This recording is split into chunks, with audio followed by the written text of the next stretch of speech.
止，從那開始，當天躋身總決賽內裏，無法撲火，一切太大意，團結相依，難破佔士。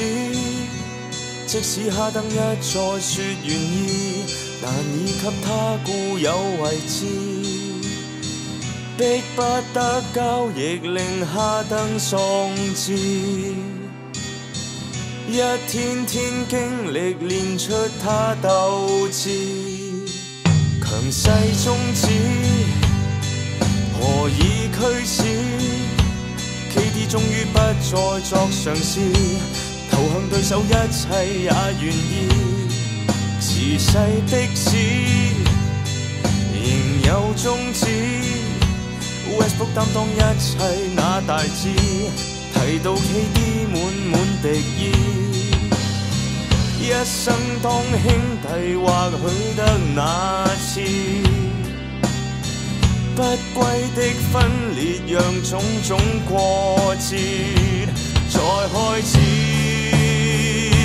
留戀着舊時組合，或是應相信各自分開以後更瀟灑。情感若未能表達，或是應該去證實，當天決定能獲得稱讚。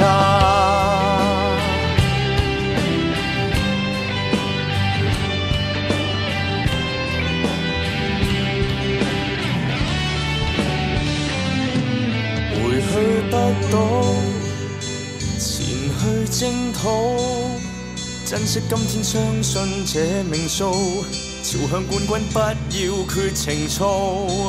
傍晚清早，仍結不到一生之中的變數，誰會理解到回收？沒自由選擇，就讓哈登再進步，促使旅程明日到達。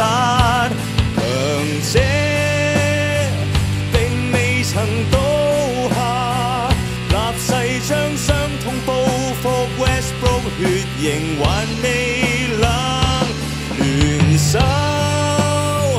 若未能坦白，歷盡幾多個歲月，將這友誼全部壓下，牙吹最痛的指責，借住可否換到內心的寄望，靈驗的一剎。I could speak all night about Russell, an emotional guy who will run through a wall for me. I don't take it for granted. There's days where I want to just tackle you and tell you to snap out of it sometimes, but I know there's days you want to do the same thing with me. I love you, man. I love you. A lot of people put unfair criticism on you as a player, and I'm the first to have your back, man, through it all. Just stay the person you are, man. Everybody loves you here. I love you.